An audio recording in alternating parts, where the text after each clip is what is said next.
কিসের কাটমানি? কারা চেয়েছিল? সে হচ্ছে আমার পঞ্চায়েতের একজন জিপি কর্মী আর একজন হচ্ছে সেক্রেটারি।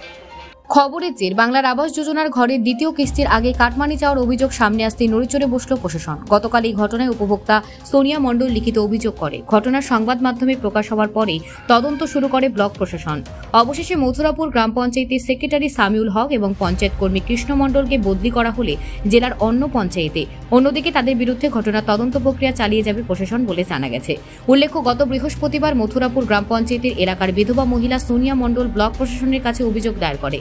বাংলার আবাস যোজনার প্রথম কিস্তির পর দ্বিতীয় কিস্তির টাকা অ্যাকাউন্টে ঢুকিয়ে দেওয়ার আগেই বাড়িতে তদন্ত করতে গিয়ে 20,000 টাকা কাটমানি দাবি করেন অভিযুক্ত দুই সরকারি কর্মী। অভিযোগের ভিত্তিতে প্রশাসন তদন্ত শুরু করে অভিযুক্ত দুই পঞ্চায়েত কর্মীকে বদলি করেছে। এ বিষয়ে প্রধান মৌসুমী মণ্ডল জানান, অভিযোগ উঠেছিল কাটমানি চাওয়া নিয়ে। কিসের কাটমানি? আবাসের। কারা চেয়েছিল? কারা চেয়েছিল বলতে কি, যার নাম উঠে আসছে সে হচ্ছে আমার পঞ্চায়েতের একজন জিপি কর্মী আর একজন হচ্ছে সেক্রেটারি। প্রশাসনে অভিযোগ হয়েছিল। কি জানলেন, এখন কি পদক্ষেপ নিয়েছে প্রশাসন? আমি এই মুহূর্তে জানতে পারলাম যে ওনাদেরকে ট্রান্সফার করা হয়েছে। অন্যত্র পাঠিয়ে দেওয়া হয়েছে।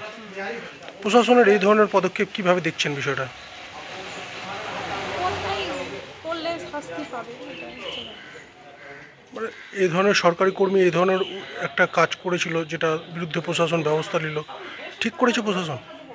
এটা বিডিও সাহেব ব্যাপারটা দেখলো, সেটা বিডিও সাহেব বলতে পারে। না, আমার এই ব্যাপারে জানা নেই। প্রশাসনিক পদক্ষেপকে কি সাধুবাদ জানাচ্ছেন? সে প্রশাসন মনে করেছে যে না, ব্যাপারটা এইভাবে ঠিক হবে, সেটা করেছে। দোষ করলে তো শাস্তি পেতেই হবে, এটাই হচ্ছে ব্যাপার। মালদা থেকে পরিতোষ সরকারের প্রতিবেদন, নিউজ টুডে।